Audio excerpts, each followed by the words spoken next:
Hey y'all, prepare yourself for the rubber band man. You've never heard a sound like the rubber band man. You're bound to lose control when the rubber band starts to Hello, jam. everyone. Welcome to a spoiler discussion review podcast between me and Conner Nielsen. We are here to talk about Avengers Infinity War. It's been a little while since you've seen us on this channel. Connor and I were joined by Ian on Sid Part 2's channel where we talked about Black Panther. So if you wanted to see our thoughts on Black Panther, you can watch that. But Connor wanted you to know he does enjoy the movie more now than he did in that video. So, right? Yeah, now it's in the ether. Sweet. Awesome. Yeah, we were talking about that before we recorded. So, Connor and I are here to see Infinity War. We've both seen it once. Connor, real quick, 30 seconds. What did you think of this movie? I really enjoyed myself while I watched it. I was wowed. I was never bored. I gasped. I clapped. I overall had a very nice theater-going experience, but I am kind of two minds about this. I don't think a movie like this has really ever been made before, so there's a lot of untested waters here. But I do think that it does make me wonder how successful it is at being a dramatic narrative in its own right. And in that sense, I think it might be a little bit lacking, but I think under the terms of the lofty ambitions that the Russos were going for, I think they pretty much accomplished that. I think that this is epic space spectacle, and it is mostly well juggled. Okay, cool. I think I agree with you pretty much 100%. I enjoyed this movie a lot. I try not to get too worked up and too excited about movies until it's like the week of. I try my best not to even watch trailers. I did watch the Infinity War trailer when it came out, but I try to just avoid trailers. And if I watch a trailer, I try not to watch it multiple times because I end up getting hyped for it 6 months before the movie even comes out. And then it's like, what am I going to do? It doesn't come out for 6 months, and I'm excited for it now. So I wasn't really getting excited for this until like about a week before it came out. I was realizing like, hey, wait a minute, that movie's come out like really soon. But I watched it the Friday morning, so the day after it premiered, and I enjoyed it quite a bit. I had a good time, but like you, I think there are some things about it that don't entirely work as a story. But also like you, I think that this pretty much accomplishes what they set out to do. So I would say I thought this movie was fine, which sounds a lot more, makes it sound like I'm more underwhelmed than what I was. There were a few things I didn't like, but overall I think it's really fun, which is exactly what it was going for. I guess we should tell the people, this is a refresher to kind of tell them what happens in the movie. It's directed by the Russo brothers, who previously directed Captain America: The Winter Soldier and Captain America: Civil War. It is written by the writers of those two movies as well, who are, I believe, Christopher Marcus and Stephen McFeely, or maybe it's the other way around. I don't know. No, you're right. Oh, sweet. Awesome. Touchy-feely Stephen McFeely. I didn't want to have one of those Kevin Laird and Peter Eastman moments. And so... what was it they created? That it wasn't the Ninja Turtles. What was the thing that those two guys created? The Horse Ninja? Yeah, that. That's the Red Letter Media joke for anyone who doesn't know. It's a very funny joke. So when it comes to Infinity War, this is basically the beginning, the first half of a culmination of the entire Marvel Cinematic Universe up until this point, starting in 2008 with Iron Man and all of the 18 prior movies. So Doctor Strange, Iron Man, and Captain America, Thor, all that stuff kind of culminates into this movie. There's a big scary purple man named Thanos, and he wants what are called Infinity Stones. And if you get them all together, you can basically control the universe. And he's got this magic golden space glove called the Infinity Gauntlet that can do it. And he wants to kill half of the universe. And then the Avengers are like, wait, we got to stop him. And then also the Guardians of the Galaxy get involved. And it's a very big, epic movie. I think this is a proper use of the word epic. And the second half of the movie comes out next year. Yep. Is there anything you wanted to start off with? I don't want to start with negatives because I feel like anytime I do that, I end up coming across like I really dislike something. So I want to start with some positives. I think this movie has some really funny jokes, and I will say like what you just described isn't much of a spoiler. Like there's with some of these other movies, like with Winter Soldier, which is I'm about to spoil Winter Soldier here. Like a spoiler for that movie would be Hydra has infiltrated Shield, and Captain America has to go on the run. He's a rogue agent, like half the James Bond movies. Like that would be a spoiler for that movie. But with Infinity War, Thanos looking for the Infinity Stones is not a spoiler because we've known he was going to do that. Well, me and you have known since the first Avengers movie came out, but then other people have known. Which movie was it where he said, "Fine, I'll do it myself"? That was Avengers: Age of Ultron. So since 2015, the layman who doesn't read comics has known this was coming. And so the plot of this movie is not something you can very easily spoil unless you're getting into specifics like blank character shows up at one point or blank character dies. And I've mentioned this is a spoiler podcast, so if we do say something, it's a spoiler. You've been warned. So very few things about this movie can be spoiled, but I think one thing that like you should let people experience it for themselves are some of the jokes. There are some really funny jokes, and unfortunately, it hasn't even been a week yet, and already I've been seeing a lot of people repeat some of the jokes in this movie, and people who haven't yet gotten a chance to see it, I feel like are going to go into this movie and be they're not going to enjoy it as much because they've already heard other people say these jokes. It's kind of like my experience with Monty Python and the Holy Grail, where I spent like 10 to 15 years hearing people say these jokes from the movie, and so when I finally saw the movie, it wasn't funny because everyone else had already said the jokes and delivered it in a less funny way. So like things like, why Gamora, or why is Gamora, or something like that, that's something I've seen a ton of on the internet, and like it's a funny joke in the movie, but I feel like that's the kind of thing that you will see spoiled, if that makes any sense. Mm-hmm. No, I understand that. What about you? What are some things that you liked about this movie? Well, I also quite enjoyed the humor. I guess I was going to ask you what your favorite joke in the movie was. I don't quite know what my favorite joke is just yet. The part where they call Ebony Moss Squidward was hilarious. Yeah.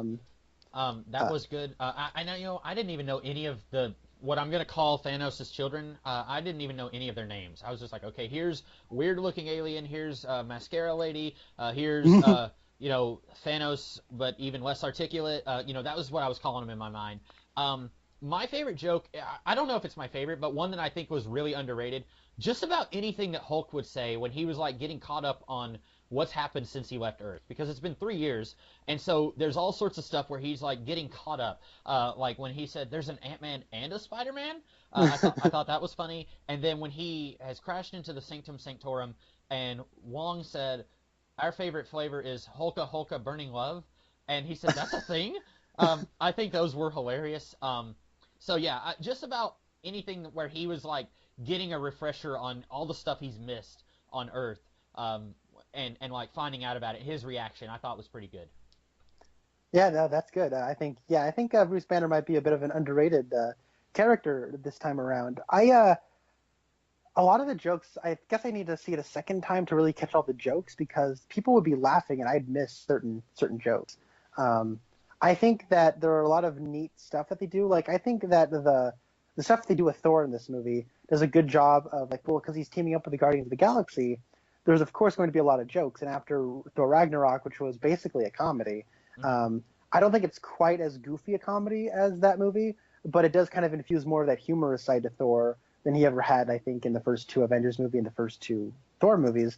But I do think it maybe balances more of the mythic, epic space stuff in this movie than, well, Ragnarok did. Mm-hmm. So, like, you have a giant Peter Dinklage who's a giant dwarf, and, they're out in space, and they have to have a space forge to create a magic axe that will kill, Thanos. And then when he does that, it's this really kind of big, larger-than-life, cosmic sort of element. And he's like, no, if you do that, you will die. Only if it kills me. Yes, that's what dying is. Like, you have stuff like that is funny. And it doesn't mock the kind of more, for lack of a better term, nerdy fantasy stuff. It doesn't feel like it's mocking that. It's like it's comedy in service of that, reminding you who this character sort of become over the years. Mm-hmm. Yeah, that was a good line. And I guess I should ask, did you watch it on opening night? I did, yes. Okay, so I did not. I watched it Friday morning, and you and I were talking about this a little bit before off camera, but I don't feel like the people in my theater were reacting like I thought they would. There's one cameo appearance in this movie, and we will definitely mention the name later. But right now, I guess just giving plenty of time for anyone who still doesn't want to hear spoilers. There's a cameo appearance, and I feel like I was the only person in the theater who reacted to that. Like I sat up and like my mouth was open. It was the same experience I had when I watched Justice League, when the Green Lantern in that flashback. I was like, heck yeah, Green Lantern, and I feel like no one else in my theater was even paying attention. And so like there's a certain cameo, and I'll go ahead and say it. It's on the planet with the Soul Stone for anyone who wants to know. And I was like really excited, and I don't feel like anyone else even was like, oh, that's cool. Like I just seemed like my theater was underwhelmed or didn't even know who that was, and I think that's a strong possibility. But you were saying that you had a lot more reactions in your theater, because I can't think of, like, when I went to watch Thor Ragnarok. I probably told you about this when we did our podcast on that. I was sitting literally about 2 feet away from somebody who was either constantly laughing or was repeating jokes. Like whenever, like I'm trying to think of a good example, but like when, it would be something that Loki said, and I can't even think of one of Loki's lines from that movie. And then she would be like, "Ha!" and would say it again. And I'm thinking like, okay, that's fine when you're watching a movie by yourself, or like in the privacy of your own home, even with friends. Like if you're in the privacy of your own home, but like, don't do that in the theater. And this was opening night of Thor Ragnarok, and I feel like there's something to be said about watching it on opening night or watching it like the next day. And I always try and watch it as early as I can, because I do not want to accidentally be spoiled, and it will happen. It's happened to me multiple times. So I try to watch it as early as I can. And fortunately, I was not spoiled going into this movie, but I think maybe just watching it at 10 in the morning, there's going to be a lot less enthusiasm than there is going to be at 7 o'clock at night. Yeah, that is true. My first time watching Black Panther was on a Friday morning at like 8:45, and there was like 20 people in the theater. I only had like 6 hours of sleep, and I was kind of tired. And then the second time I watched it, it was about a week later, and because it's Black Panther, it was still crowded. It was like a Friday night, and a lot of people were there, and I think that contributed overall to the theater experience. Yeah. Yeah, that's I think, I don't know what it is about that. Like even a week later, like you're saying that Black Panther was still like a better experience, like, or a more exciting experience in the theater. But yeah, I don't, I guess it was, I didn't have a bad experience watching this, but I was telling you off camera, I was like, man, that cameo on that planet, I really wish people had reacted more to that. Like I was excited and I wanted to share my excitement, and it just didn't seem like anyone else was excited. Yeah, I thought it was especially weird because it's like, everyone likes Pixar. When Buzz Lightyear shows up in an Avengers movie, it's like you expect to have a bigger reaction. Uh-huh. Oh, I'm so sorry. Buzz Lightyear shows up in this movie. I spoiled the movie for everybody. It's the biggest twist that nobody saw coming.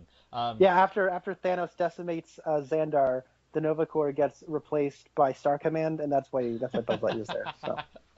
I would actually not know why. I would actually be totally down for that. Like if Buzz Lightyear just came in and he was talking to what's his face from Step Brothers on the intercom, I'd be like, I would get up and just start clapping. I'd be like, bravo! Like you fooled me. I did not see this coming.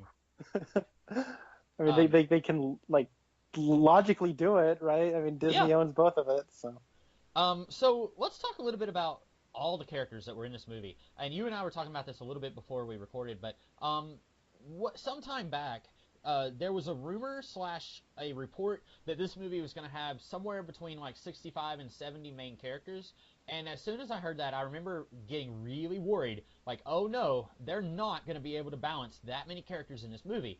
And even if it was a 4-hour movie, and I think this is one of the longest Marvel Cinematic Universe movies, even if it was a 4-hour movie, I don't think you could balance 70 main characters. Before we started recording, I actually did just a quick little count on Internet Movie Database, and I kind of stopped once you get down to like the voice of Friday, or like this character named Ayo, who I guess was one of the Wakandans. So like once you get to that point, I kind of stopped counting them, but I counted about 39 main characters, and that even someone who's like Agent Hill, I would consider her to be a main character. She had more to do in the first Avengers movie, but it's like her role keeps getting decreased. Like she has, I think, 2 lines of dialogue in this movie, and then was, had a part in Avengers Age of Ultron, but it wasn't as big as it was in the first Avengers movie. So I count her as a main character, but like a lot of characters, like, spoilers, Nick Fury and Colby Smulders, they're both in the end credits scene. Nick Fury has, I think, 2 lines of dialogue. Ned from Spider-Man Homecoming has 1 line of dialogue. So there's characters in this movie who they're technically main characters in a movie. Like Ned was a main character in Spider-Man Homecoming. I don't know if I consider him to be a main character here, but he's important in the Marvel Cinematic Universe. And so counting characters like that, I counted about 39 characters. But when you really get down to it, it's probably about like 15 to 20 who are like important in this movie. Now, are you counting Thanos and his kitties? I believe I counted Thanos. Yes, and his kids, yeah. Okay. So his children. Now, I know a lot of people are going to claim they know all about the Black Order and say, yeah, they premiered in 2013 when Marvel did Infinity, written by Jonathan Hickman. I've actually read that stuff. Like that's some of the only Marvel stuff I've read is Jonathan Hickman's Avengers run and his event Infinity, which was I think only a thing because Avengers came out and Thanos showed up at the end of that movie. So then Marvel Comics was like, well, we got to do that now. We got to have an event with Thanos. So in that's actually where the Black Order come from. And it was kind of interesting because the character, the Ebony Maw in this movie is like, he has like the first lines of the movie where he's kind of like a priest Thanos, you know? And he's kind of like going on to this sort of semi-religious rhetoric. In the comics, I don't think he even like has lines of dialogue. The other members of the Black Order can just kind of go out and forcefully try to find Thanos' inhuman child. And then the Ebony Maw actually finds Doctor Strange. She kind of sneaks up on him and starts mind controlling him to locate the person. And the character who actually does kind of speak more for Thanos in Infinity is the character Corvus Glaive, who I think has the least screen time of any of the Black Order in this movie, which I think is kind of funny. And that's the one who has like the hood and like the thing, and he tries to pry the Mind Stone out of Vision pretty early on in the movie. Mm-hmm. The chick is Proxima Midnight. Spoilers, she has the best death in the movie. She's also probably my favorite of the children. Yeah, she's pretty cool. My stepbrother has also read Infinity, and he loves her. He thinks she's awesome. And then like Black Dwarf, I think, is the big hulkish one who gets blowed up. Spoilers. There's like, I think there's one extra one in Infinity that's not in here, but I mean, unlike some people who are just going to throw a fit if it's not exactly like the comics, I don't really care because they're not that big of a deal in Infinity. So, of course, they're not going to be nearly as big of a big deal in Infinity War, the movie. But I do think it's nice that they're here. It at least gives the Avengers like a threat to overcome, so we can also delve into Thanos and his whole character while we also have a threat to deal with. I think that was actually a pretty smart idea. Yeah. And it's one of those things. Here comes a nitpick.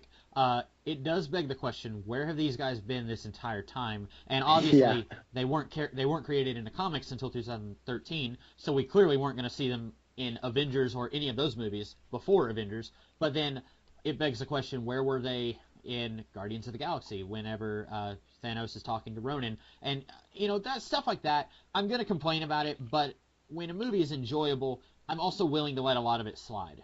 And that's one of those things like, I can probably let it slide. I think it's probably a legitimate complaint that Thanos here, he has a goal, wipe out half the universe, literally half the universe, and he's going to go about collecting Infinity Stones to do that. And he said in Age of Ultron, fine, I'll do it myself. Whenever you see him doing it here, it does make me wonder, why didn't he do this earlier? If he's wanted to do this for so long, why did he even bother working with Loki? Why did he give Loki one of the stones to go and fight the Avengers on Earth? Like, there's a lot of stuff retroactively that does not make as much sense now that we've seen Infinity War. And I guess maybe that's my first legitimate complaint about this movie. Like, watching this, I really love Thanos. I think he's got a really interesting character. I didn't think he was going to have an interesting character. I thought he was just going to be, I want to kill everyone. Satan is good. Satan is our pal. That's a quote from the Burbs. But I thought it was going to be something like that. And he actually has like characterization and like motives, and there's more to him than just like in the comics. He just wants to be Def's boyfriend, and there's more to him than that here, and I like that. But then it does, like, I have to wonder, what has he been doing since we first saw him in Avengers? What has he been doing before Avengers? Like, we find out here that his planet was wiped out basically because of overpopulation, and then it makes me wonder, okay, what's he been doing since his planet was wiped out? Why did he wait this long to do what he did? Yeah, that is a good point, and it is one of those things, and that's sort of, I think it's kind of a double-edged sword where you have like the Marvel Cinematic Universe thing and the Twin Peaks thing, where they just sort of made it up as they went along and tried to not contradict themselves as they move forward. And I think under both cases, where you have like kind of like say the Twin Peaks revival, which you notoriously love, and but like even then you have like a moment where it's like, oh crap, we have to start retroactively saying there are scenes that we weren't shown in the original series. I'm thinking specifically of in the last episode where the David Lynch character Gordon Cole says, hey, we had this secret plan between me and Agent Cooper and Major Garland Briggs, and it's like, no, you didn't. Shut up! I know you didn't. It's like right before Dale Cooper went to go pee in the woods, he got Gordon Cole on the phone, and they quickly hashed out a plan, and then that was off screen. Yeah, the giant came back from the future and said, "This is a cell phone. Talk to Gordon Cole." Okay, and then oh look at now. Oh, I disappeared. So the thing is, then you have something like this where it's okay. End of Avengers. Okay, this is gonna work out. Thanos. Okay. We're going to do Thanos. And then, okay, we don't really know what to do with Thanos. You know what? We're doing a cosmic thing. We're going to start with the Infinity Stones. So in Thor 2, we introduced the concept of the Infinity Stones. And then in Guardians of the Galaxy, we delve more into what the Infinity Stones are. And we also introduced Thanos. Boom, there you go. We want to have a direct correlation between Thanos and Infinity Stones. But we aren't actually really thinking about the character yet because we're too busy trying to like carve out this universe. And so I think that if you actually do track what Thanos does from movie to movie, you do kind of start to think the why. Like, and so when you actually do get to the point where it's like, okay, we've been building this person up. The problem is we now have a movie that is basically mostly about him, and now it's the problem is it's kind of like a Thanos origin story, and also Thanos is the bad guy. So we also have to like know who he is and how he came to be. Pardon me. But we've also seen this guy before, so it is a kind of a daunting task. And I think that the Russos and then the screenwriters kind of had to cut their losses and say, you know what works best for right now, making Thanos a compelling character first is better than having to have him be consistent with all the other, I think like 2 or 3 different characterizations we got for him beforehand. So it is kind of like, I think maybe it's a victim of circumstance. Like this is just kind of like the necessary evil that we had to kind of live with of inconsistent characterization and the why now question. Why now? Well, because it's an Infinity War movie and we chose to have it now. We've been too busy developing an entire universe. And I don't know. I feel like you're right. It is, if you want to break it down on an objective story level, it is kind of problemed. But, you know, I can live with it. Yeah, and I agree. I think this is Thanos' movie. He's probably the one character in this movie who has a character arc, which is really weird. Like any other movie, like Marvel has been the one consistent complaint that I've seen a lot of people complain about with the Marvel Cinematic Universe is that the villains suck, and that hasn't been as much of a problem recently. I think the last 5 movies, I think we've had better villains than we had before. I think Killmonger was really good. Ego was really good. Spoilers for all these movies, by the way. Like, Ego is the bad guy, Guardians 2. I think the Vulture was one of the best. I thought Hela was entertaining. So, like, we've had some good villains lately. I liked Ultron. It seems like everyone I know complains about Ultron being too funny, and I have no idea what they're talking about, because I thought Ultron was really interesting. But this is probably the one time where the villain is more in the forefront than any of the characters, any of the, like, title characters. Yeah, no, I agree. I don't really think Marvel has a villain problem anymore. Like you said, Hela is, if not deep, she's entertaining. Yeah. And Killmonger is great, and like you said, Vulture's great, Ego's great. I'm trying to think, like, the last Marvel villain I didn't really like was, like, I liked Zemo a lot. Maybe Caecilius, the villain from Doctor Strange. Even then, I thought Mads Mikkelsen was kind of offbeat interesting, but that's mostly in a performance thing. Yeah. But, like, I don't know, maybe the last villain I had an issue with was like Yellow Jacket. I also liked Ultron, but like Yellow Jacket was like 3 years ago. Yeah. So you know what I mean? Yeah. I don't know why I just laughed when you said Yellow Jacket. I forgot that. I remember when the trailer for Ant-Man came out and everybody started throwing around Obadiah Stane quotes, but attributing it to that guy. So like the important thing is that Scott is back, everyone, and like I'm gonna kill you with it, stuff like that. Caecilius, whatever his name was, I didn't really care for him, but I didn't really care for that movie. But I agree, Mads Mikkelsen was the one making that character. Anything interesting with that character was him. It wasn't the script; it was all him. So with this movie, though, I think even though there's not 70 characters in this movie, there's only about 40 who I consider to be main characters. I think, though, even though it's only 40, we still have a problem where there's so many characters that none of them really take the spotlight. Thanos is the one who takes the spotlight, which it's good for Thanos. I like seeing Thanos. I like his origin, or not his, well, I guess you could call that origin. I like everything they do with him, but then, like, this is not... I was telling a friend of mine, I was like, this is not the movie that anyone needs to jump into the Marvel Cinematic Universe. Now, I've seen some people complain about that, and then I've seen some people poke fun at the people complaining about that. There was someone saying, like, you don't jump into Breaking Bad with episode 40 and wonder what's going on, and you don't jump into Pride and Prejudice in the last, like, 100 pages of the book. And while that's true, you and I were talking about this before we recorded, these are movies. These are not books or TV shows. Much as Marvel treats the Marvel Cinematic Universe like a very long, ongoing TV show, it's not that. There are people who are going to watch this who have not seen any of the Iron Man movies, because the last Iron Man movie we got was in 2013. And there are people who might be 15 years old who weren't watching movies in theaters when that came out. So, like, and fortunately, you don't really have to, like, it's not like there's crucial information given to you in Iron Man 3 that you need when watching this, but the characters, you're not going to latch onto the characters if this is the only Marvel movie you've seen. And on the one hand, I can see where, like, hey, don't jump into this movie. Like, that would be a really silly thing to do. On the other hand, there are people who have not seen every single Marvel Cinematic Universe movie. There are people who don't even, they don't even know what counts as the Marvel Cinematic Universe. I could probably... One of my coworkers, they might think, like, I could ask them, and they might think that the X-Men are take place in this universe. Like, it's not that they're I'm not, like, dissing them or anything. It's just they don't keep up with it like you and I do. And so this movie, even for somebody who does keep up with all this, it's a little bit much to try and keep up with in this movie, if that makes sense. Yeah, the only thing that I would maybe, like, I think there is maybe some social osmosis naturally that would happen. Like, if you've never seen a Marvel movie, you know who Tony Stark is. By now, yeah. You probably know who the Guardians of the Galaxy are, just kind of what tonally they're like, you know what I mean? Mm-hmm. Like, it's kind of irreverent, and there's like 80s and 70s music, and it's in space, and it's funny. The only thing that I, like, if you've only seen, like, if you just, like, I like Avengers movies, so you watch the first one, and then you watch the second one, and now you're watching this one, you're like, what? Mm-hmm. Huh?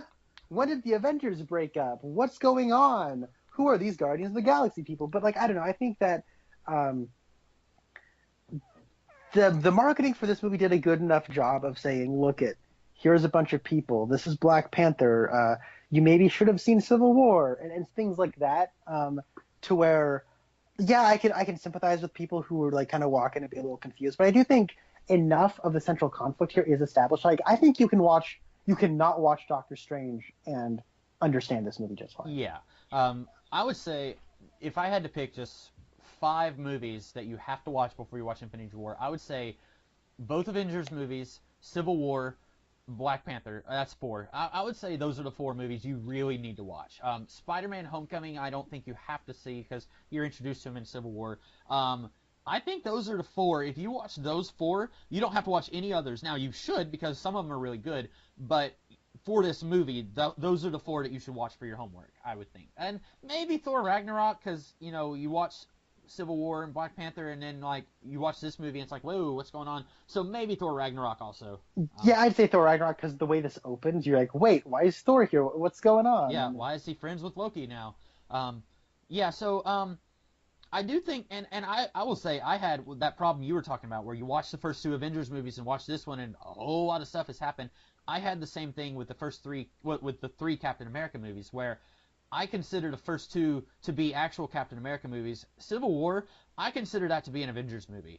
It's called Captain America Civil War. It's an Avengers movie. Like, there's, it would be like if The Dark Knight Rises just suddenly had the Justice League as like major players in that movie. And I may have told you about this, but I was listening to a podcast when that movie first came out, and they were saying one of the guys on there, it was a iFanboy.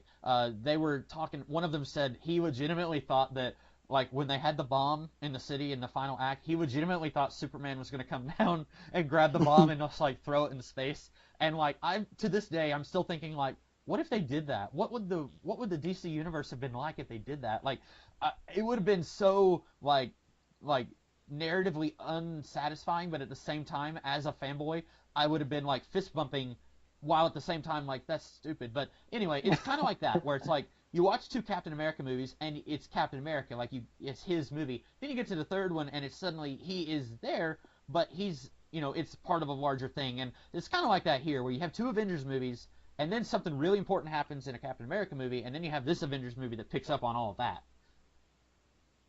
Yeah, that's kind of what this universe is. But I do think that the Marvel brand has done a good job of explaining what a cinematic universe is, and people have kind of understood it. And even if you don't quite get it, you have a friend who gets it. Yeah. And like my brother's ex-girlfriend is really into these Marvel movies. She doesn't read comics. Oh, there's so many people. Oh, go ahead with what you're saying. But like, she's not like a nerd. Like I don't know, she doesn't like Lord of the Rings. She just goes to school and does stuff. But then it's like, her dad showed her Star Wars when she was a kid, so she kind of likes Star Wars.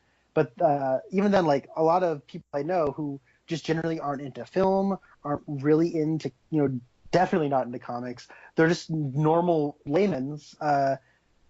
They get what the Marvel experiment is. I think that when you watched the Avengers and you saw that big circular shot of them all together, you were like, oh, I get it now. And so moving forward, you kind of got the impression I should maybe watch all of these movies because first and foremost, you're entertained by it, but you have the impression that it'll pay off. And maybe it doesn't pay off.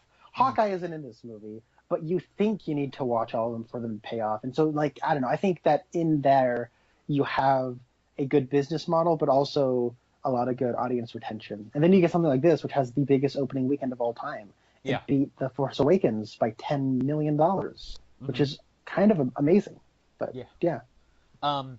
Yeah, you were saying that, like, there's people who don't read comics who are, like, huge in these movies, and I would say there's people who have never read a single comic book who are more into these movies than I am. And like that's not I'm not saying I dislike these movies. I like quite a few of them, but there are people like I'm seeing people on my Facebook feed who I would never have pegged them to have been superhero fans, and they're posting a selfie of their reaction to Infinity War where it's like they're face planting or they're like screaming in agony or whatever, and I'm just like, wow, people are getting into this. Like, I didn't know that they were a fan of this universe or whatever. And I mean, there's a lot of people who are really into the Marvel Cinematic Universe. And like, if I went up to them and said, hey, do you want to read this thing? It's like Avengers Season 1 or something like that. Really continuity like, they'd be like, no, I don't want to read a comic book. Like, and that's a problem. But it is amazing how much love these movies are getting, even from people who have never read a comic book.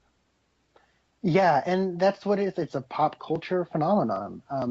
The Iron Man was popular. No one cared about the Incredible Hulk. Iron Man 2 was, a box office success, but it was kind of seen as a dip in quality. Thor and Captain America have their fans. The first Thor, first Captain America have their fans. But a lot of those movies are just sort of mixed bags and decent entertainment movie that introduce you to a superhero. But the Avengers really blew up. And it's like from that point on, we got a really I think pop or culturally important thing that kind of started to happen. So yeah, and you were saying that this movie has or these movies have like kind of shown the world the shared cinematic universe. I would still say this is the only shared cinematic universe that really counts. DC is trying to do it, and that's not a diss against DC. I like DC Comics characters. I want these DC movies to be good. But if I'm being honest, out of the 5 that we've gotten, I would say one of them is a truly great movie, and one of the others was entertaining, and then the other 3 were just not good. So like, everyone else in Hollywood is playing catch up here. Like, this is the 10th anniversary of the Marvel Cinematic Universe, and they're still going strong. But like, You've got Universal trying to do a dark monster universe. You've got Transformers. They're starting a Michael Bay Transformer verse with a Bumblebee spinoff next year. So like Star Wars is trying to do it, and a lot of these I'm just shaking my head like, no, that's okay, guys. You don't have to do what Marvel's doing. Marvel's still doing it, and they're still kicking butt at it. Yeah, and like you have something like I think the DC cinematic universe is kind of done. Yeah, with That all they're wanting to do more like one-off directors stuff. Like I guess Steven Spielberg's doing a Black Hawk movie.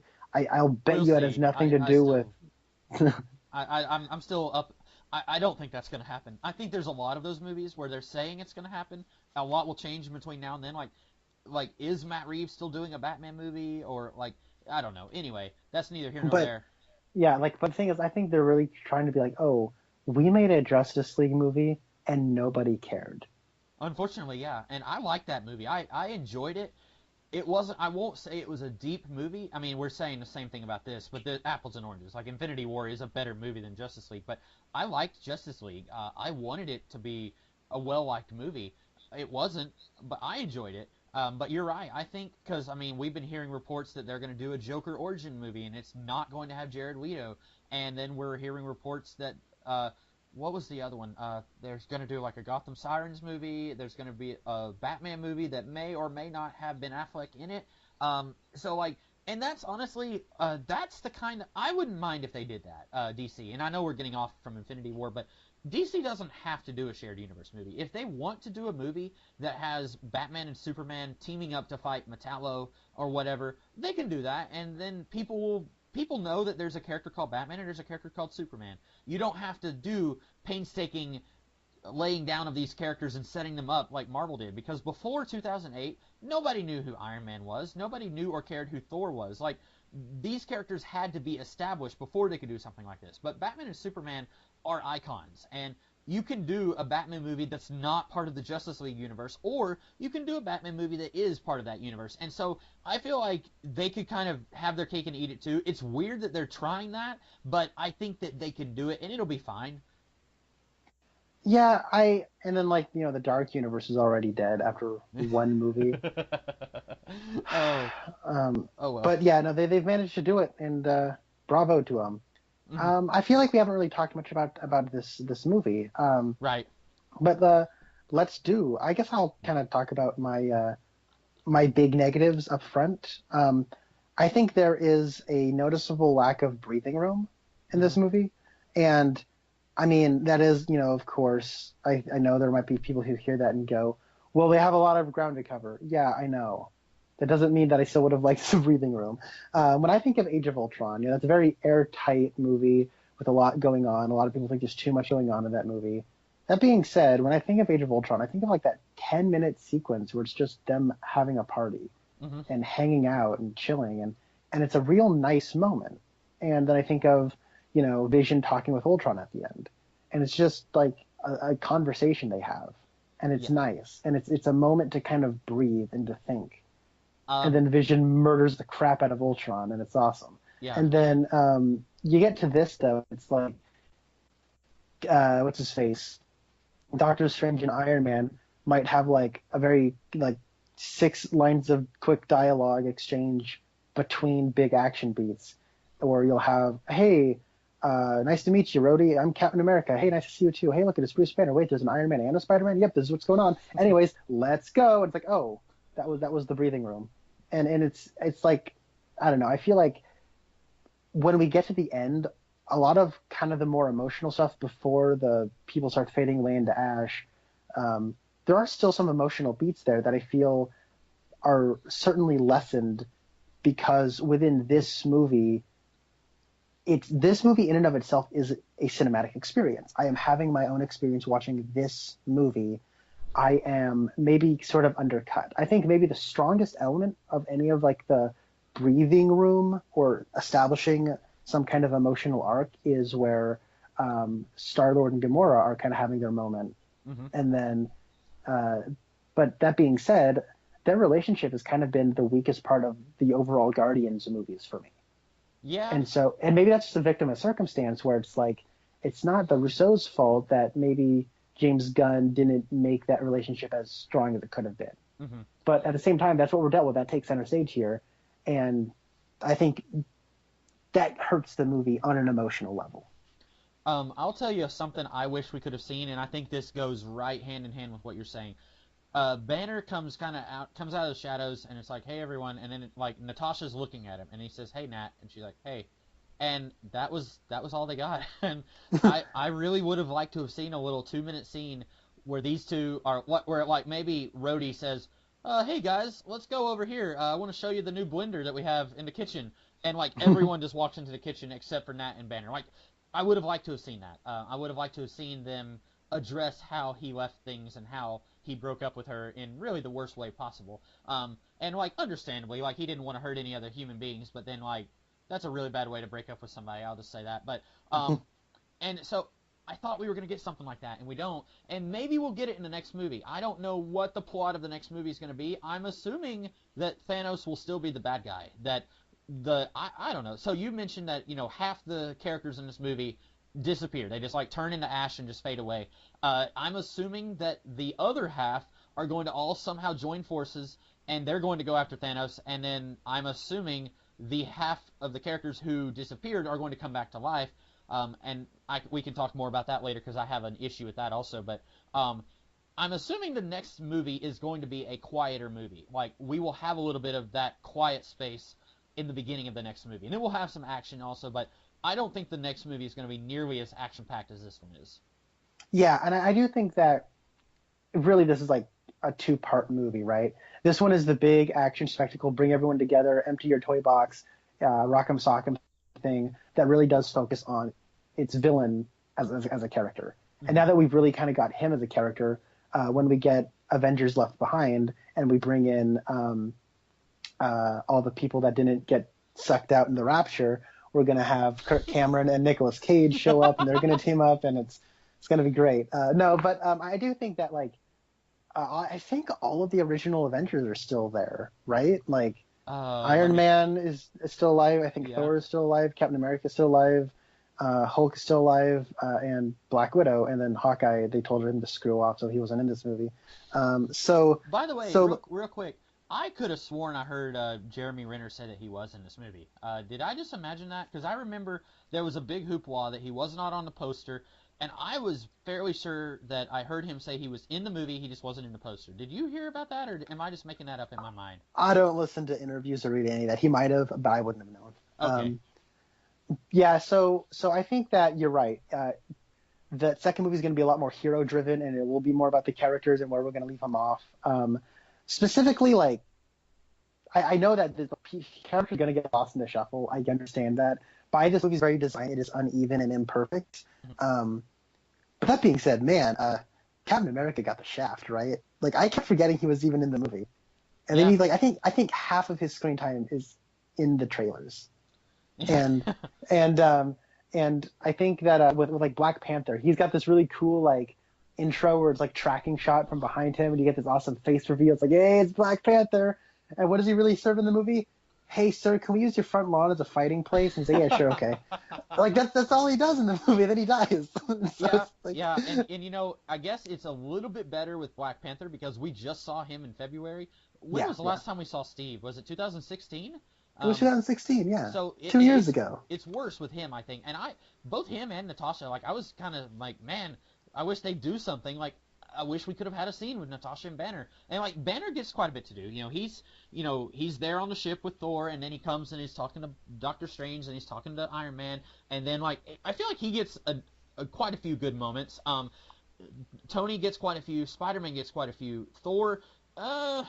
Oh, he gets some, man. He is like the best part of the movie where he shows up with he has the awesome axe, and he's got Groot and Rocket, and the Avengers fanfare's blaring, and he like sends that axe hurtling into Thanos' midsection, and Thor's awesome in this movie. I loved him. That's true. He gets some good moments. I think he up until this movie, he has always gotten a shaft in the Avengers movies. Like he doesn't show up until like halfway into the first Avengers movie. He disappears like halfway into Age of Ultron, and then in this one, I would say Steve gets the shaft more than Thor, but just by barely. Like I think Thor. Oh really? Yeah, I mean he's got some good moments like with the Guardians, but he's so far removed from the rest of this movie, the plot of this movie, because he's going to get this weapon that can kill Thanos, and that's his goal throughout this whole movie.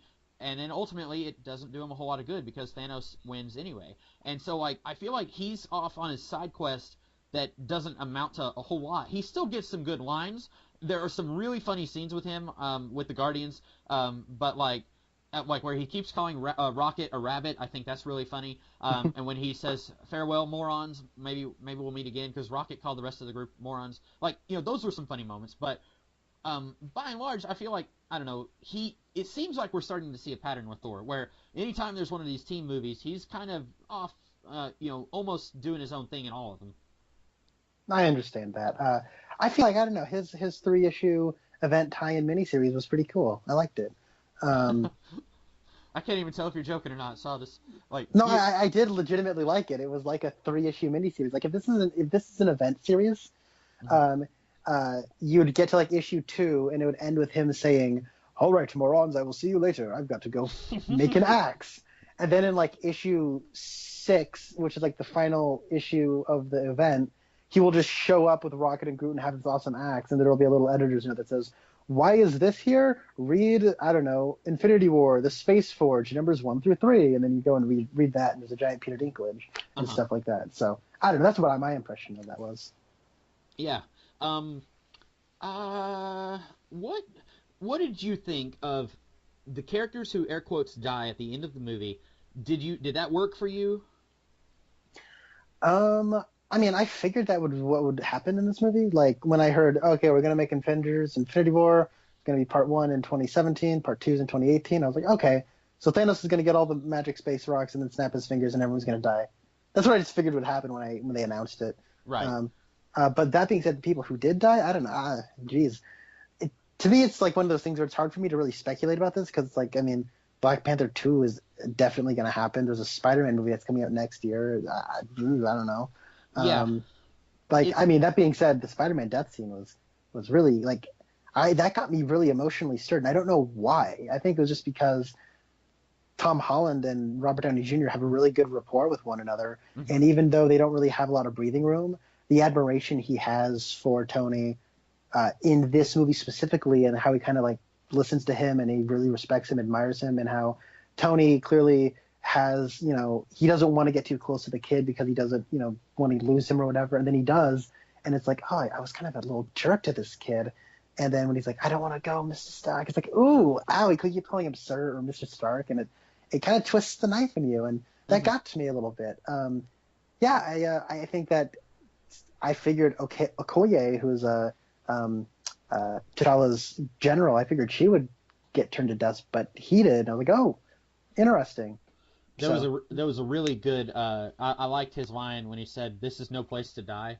Like, stand up. This is no place to die. I thought that was a good line. And I agree. I think that Spider-Man's air quotes death scene, I think that played really well, because the Tony's opening scene in this movie is telling Pepper that they should have kids, and Pepper's like, nah, you're not ready.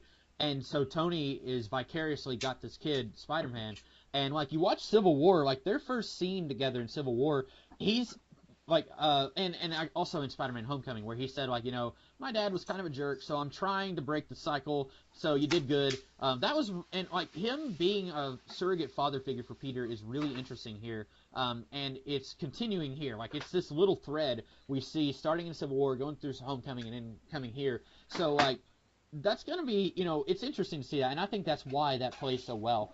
I think for me, I did not know that we were going to lose, like, half the characters in this way. I assumed that we were going to get a lot of characters who were going to die in this movie and in the next one, and I assumed that it was going to be deaths that would stick. I don't think any of these deaths are going to stick, and I think that's going to really undercut a lot of the dramatic tension of this movie when, by the end of Avengers Part 4, we're going to have somebody else is going to put on the gauntlet, and they're going to undo all of the deaths that Thanos caused, and then it's all a big happy fun time, like in Return of the Jedi when the Ewoks are partying, and and I'm just going to be like, okay, so, like, the stakes don't matter anymore. Like, I don't know if you ever read Dragon Ball or Dragon Ball Z, but, like, that happened a lot in those comics, and I guess in the cartoon based on them, where a character would die, And then it's like, okay, it doesn't matter if he dies because we can all just collect the Dragon Balls and wish him back to life. And that's essentially what they're going to do here. Like, because up until this movie, I was like really thinking long and hard about which characters are they going to kill off and actually keep dead. And I was thinking, like, you could do it with Vision, you could do it with Hawkeye, you could do it with maybe Ant-Man, if you say that Ant-Man and Wasp takes place before this movie. You could kill off, like, Drax. I was thinking of characters you could kill off and keep dead. But now it just looks like all of these characters are going to be brought back to life, and that none of it's going to have any impact, I guess is what I'm saying. And that, to me, I think is a big problem. Like, where we kill off half these characters, and we, like you said, we know Black Panther 2 is going to happen. We know that Marvel is not going to let go of Spider-Man after they've only used him in 3 movies now. So, like, I don't know. I feel like that's something that's legitimately something to complain about, I think. I think I'll probably be able to complain about it once it's happened. Mm-hmm. As of right now, it's like, yeah, I figured this would be the case, and then it turned out to be the case. Do you think we're going to bring back Loki? Do you think we're going to bring back Gamora? Because they didn't die, right. in the thing. I don't think, if we're going to not bring back characters, I think those two and Heimdall are the 3 who may not come back. I think if they, because a friend of mine, and I have not read the Infinity Gauntlet comic book. I have it somewhere. I just haven't read it. But a friend of mine was telling me that from what he understands in that comic, a whole bunch of characters, air quotes, die, and they are teleported into the Soul Gem, and then they come back into the real world after Adam Warlock gets the Infinity Gauntlet. So maybe that's what happens here. So maybe in the 4th movie, we'll have all the characters who did not turn to ash in this movie, so like Iron Man and Nebula, and then everyone else on Earth, they will all somehow team up with each other, and then we'll cut to inside the Soul Gem, and you'll have characters like Spider-Man teaming up with Falcon and Scarlet Witch, and etc. So like that'd be interesting if we have like 2 groups that are teamed up with each other. One of them is on one side of life, and one of them is kind of in the afterlife, if you will. But I don't know. I still feel like if you just snap your fingers and all of the characters who died there at the end come back, I feel like that's really cheapens the drama. Yeah, I do too. The Infinity Gauntlet is fried though at the end. It looks that way anyways. Mm-hmm. Do you think they'll be able to do that? I don't know. I mean, my friend of mine, that's his theory. He might be way off base, and I'd be very surprised if these characters stay dead. Like, Falcon, I like that actor. What's his name? Is it Anthony Mackie? Yeah, I like him a lot. It sounds like it since I don't even know his name, but I like him. I think he's very charming. I think the guy they have playing Bucky, he's very charming. Okay, because I think Winter Soldier is like a vanilla wafer with legs. God, he's like the most boring person on planet Earth to me. Like I don't get why anyone finds him appealing.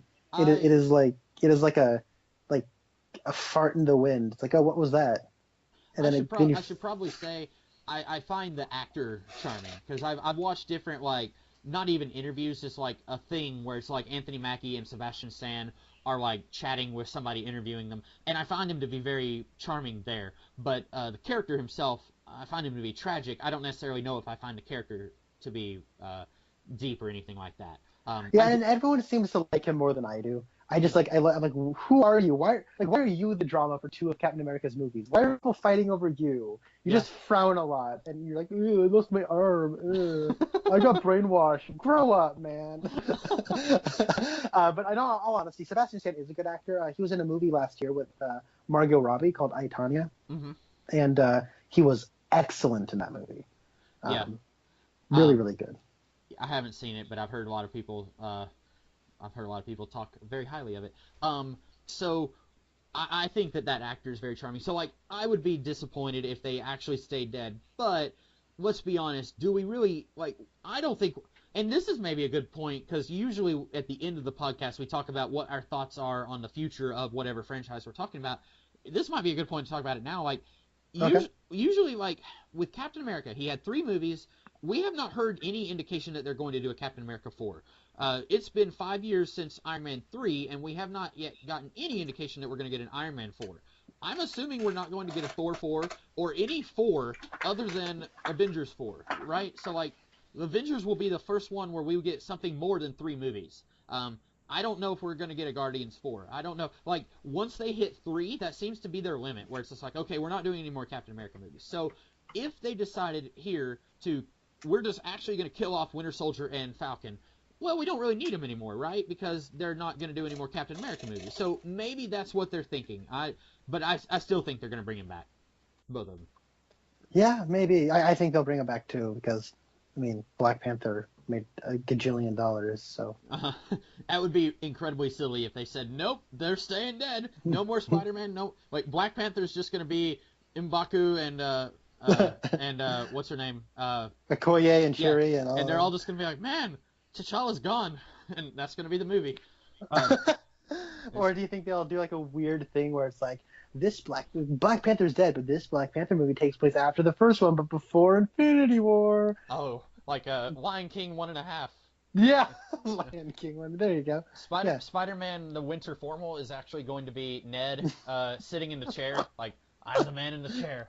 And, I'm still, by the way, your joke about the Winter Formal, I'm still cracking up about that now. I'm glad it was able to stick. Mm-hmm. Where do we want to go with this discussion? Okay. Let's break this up into segments then. Okay. Let's talk about the Iron Man, Doctor Strange, Spider-Man team up where they meet up with the Guardians of the Galaxy and etc. Okay.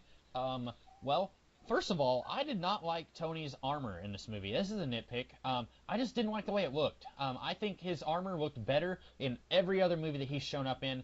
And I get that the tech is evolving and it's more advanced, but I think it looks worse here than it did in other movies. Interesting. I don't really care about Iron Man armor. I thought it was cool that it was like nanobots. And like at the end when he's fighting Thanos, it's like Thanos like breaking his armor, so he's like reallocating it to go to the places he needs, where like his foot gets bare. So I thought that was cool. And I don't care so much about Iron Man armor that I know like Mark III is the armor that you want. I don't know anything about that, but I just think every armor that I have seen I think looks better than this one did. I didn't like the way it looked, and that's just a minor nitpick I have. Well, that's fine, yeah. When Thanos stabs Tony, I thought that was going to be the end of Iron Man. I thought they were legitimately going to kill him off. And because, I mean, every movie that Iron Man shows up in, I keep thinking this is going to be it. Like, because there for a while, after Iron Man 3 and before Age of Ultron, Robert Downey Jr. was acting like he was done playing the character.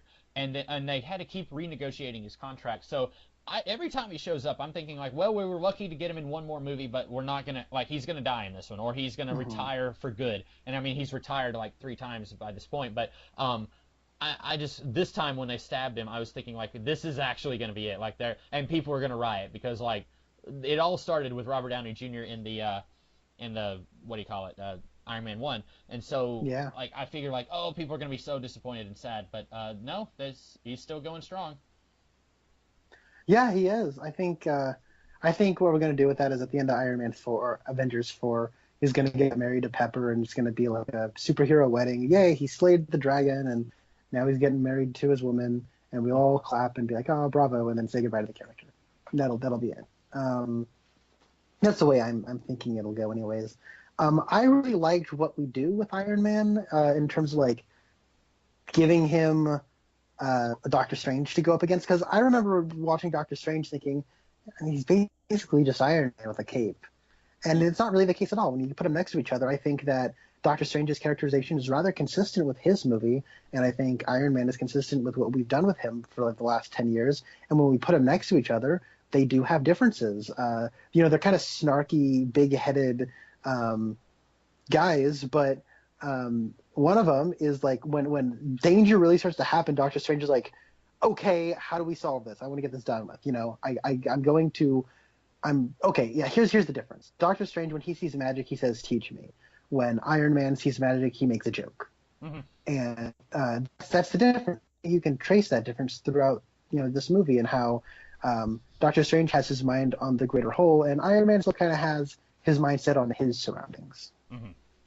Yeah, and I think people were going back to, like, I don't know if this was on camera or off, but on Geekvolution once, we were talking about Geekvolution earlier, and it was on one of their commentaries they did on one of the Iron Man movies. Browncoat Eric made a good point saying that like they basically took Doctor Strange's origin from the comics and did it in the Iron Man movie, because you look at the Silver Age Iron Man comics, Tony Stark isn't that arrogant or pig-headed or unlikable, but they really made him all of those things in the first Iron Man movie. But you read the first Doctor Strange origin from Strange Tales 115, I think, and he is very pig-headed and arrogant and unlikable, and then he has to go through that character arc. And so a lot of people, like Eric pointed out, were kind of thinking like, okay, they took Doctor Strange's basic thing and they did it with Iron Man, so how are they going to do Doctor Strange? And then they kind of did the same thing in a Doctor Strange movie, but here I think they are both different enough and they clash enough. Like, if they had been buddies, that would have been weird, I think, and I mean, like, Iron Man tends to clash with everyone that he meets, so it makes sense that these two kind of butt heads a little bit. And I liked that they both had kind of different ways of doing it. Like, I really liked it when Doctor Strange said, if it comes down to saving you or the kid or protecting this gem, I'm going to protect the gem. And then Tony was just kind of like, okay. And I guess we could talk about that. It's weird that Doctor Strange kind of goes back on that. I thought it was weird. Like, Yeah, I've talked a lot about this with some friends, and they've kind of convinced me, because I was kind of sitting where you are now, but then I thought about it. I'm like, yeah, okay, I guess you guys have a point. Well, I'm wondering if this is all part of, like, if Doctor Strange has some plan. Like, if he was thinking, like, okay, we can destroy Thanos, but we have to give him all the gems, and then we can do something. Because he says to Iron Man, he says, this was the only way. And that's, I think, his last line in the movie. But, I don't know, at first I thought, this is weird, like, because he says he's going to be thinking about the greater good, and then he doesn't. And so I'm wondering if there's something more at play here than what we're seeing in this movie. Yeah, so I was initially kind of like put off and like frustrated by, and I think, okay, I get the point of this, but I think it maybe misses a mark a little bit. So I feel like what they're trying to do is, all right, beginning of the movie, we establish if it comes between this or this, I'm picking the stone, right? Mm-hmm. At the end of the movie, he gives it the stone to save someone's life. That is, on some level, an arc, right? The problem is I don't see any change in the relationship. I don't. So when they've just kind of been acting the same all this time and he's willing to sacrifice the stone, there is an emotional level of you that's like, well, why'd you do that? Mm-hmm. Like, I don't believe that you would be willing to sacrifice the time stone to save this man's life. But at the same time, on a logic level, he saw the only one outcome. And my interpretation of that scene, I don't know for a whole year, but this is just my interpretation, is he saw the only one possible future where everything works out, and Tony has to be alive in that one possible future. So he has to say, crap, he just got stabbed. I'm going to sacrifice it now because he needs to be alive. So when he says, hey, let me give you this stone, but he needs to be alive, and he's like, okay. Thanos says, okay, and then he puts the time stone in it. I think that when he snaps his fingers at the end, he kind of weighted Tony's odds so that he would live, and everyone else it would be random, but he would ensure his being alive. So that's what I think happened, because otherwise, why would Doctor Strange even bother fighting? Right. Why would it just be like, oh, hi Thanos, here's the time stone, bye?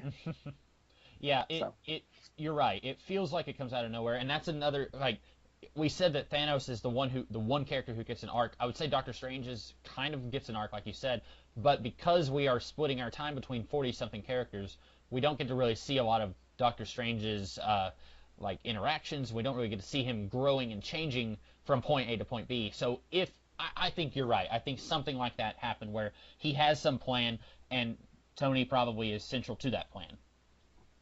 Yeah. So I liked the interactions between the Guardians, and then Peter, Tony, and Doctor Strange. I like Peter in that scene, like when I really like anytime Peter says, "Have you seen this really old movie called blank?" This is the second time that they've done this, and it's been a little while since I've seen Aliens, so I actually did not know what he was planning when he said that. When they, bust the hole in the ship. Because, like, when he says, have you seen this really old movie called Empire Strikes Back, you're pretty sure, like, okay, they're going to do that thing. And I've seen Empire Strikes Back, like, a billion times. But, like, in this, he says, have you ever seen an old movie called Aliens? And then, like, it waits a few minutes before it shows what they're doing. And I really love Tony's line, no more pop culture references for the rest of the trip. I thought that was great. And then when he said, like, no backup, and and Peter says, I'm backup. He says, no, you're a stowaway. All of that was really great. And there's a line that's actually in the trailer where Peter said, oh, so we're using our made-up names. Okay, I'm Spider-Man. I thought that was really great.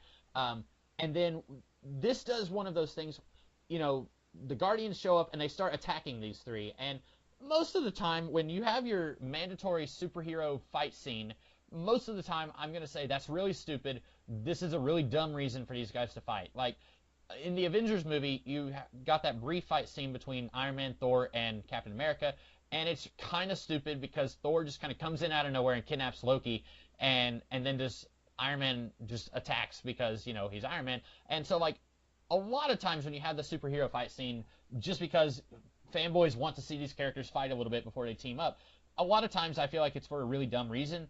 In this case, I think that this makes a lot of sense because the Guardians they see Thanos' ship come in, and so naturally they're going to think that whoever's inside is allied with Thanos. And then when these guys attack, Tony, Doctor Strange, and Spider-Man are going to fight back. And Spider-Man, he just finished talking about he didn't want any aliens implanting eggs in him, and then he sees Mantis luring over him. So it's like, whoa, here's an alien about to attack me. So, like, I think that was a really good organic way to have these characters fight just for a little bit because people want to see characters fight. And I thought that, worked well. I agree. I really thought that the Guardians were integrated in a natural way. I thought that the overall kind of balancing of tones in this movie was handled very effectively. I thought that, or at least intelligently, and it was very well ironed out. The stuff with Guardians, like this movie kind of has its own tone in and of itself, but when we're with the Guardians, they feel like the Guardians. Same thing with Spider-Man, same thing with Thor, same thing with Iron Man, same thing with Doctor Strange. It's a really interesting blending of everything while also kind of having a coherent style. So that was cool. And I really think that when these are such well-cast movies, but you think, all right, when we put them in a movie together, are they going to, like, play off each other as well? Like, is Spider-Man and Chris Pratt going to play off each other as well as, like, Chris Pratt and Rocket Raccoon? You know what I mean?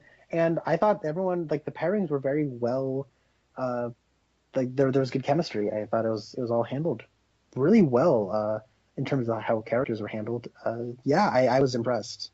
Yeah, and when they're making Guardians of the Galaxy for the first time, they have a choice. Like, okay, you've got 30-something characters who have been in Guardians of the Galaxy comics. Who are we going to put in this movie? Okay, you've made your choice. You're going to have Gamora, Drax, Groot, Rocket, and Star-Lord.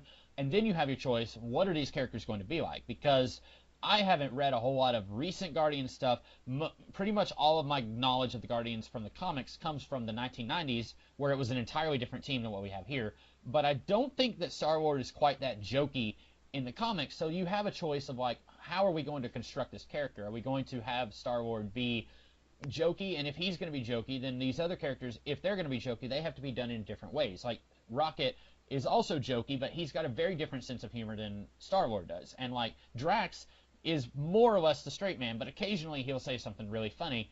And so, like, you when you're making Guardians of the Galaxy 1, you are putting these characters together based on the needs of that movie. And they weren't even thinking about how Spider-Man is going to react, because, like you and I were saying off camera, Spider-Man didn't even know they were going to have access to him until 2015, right?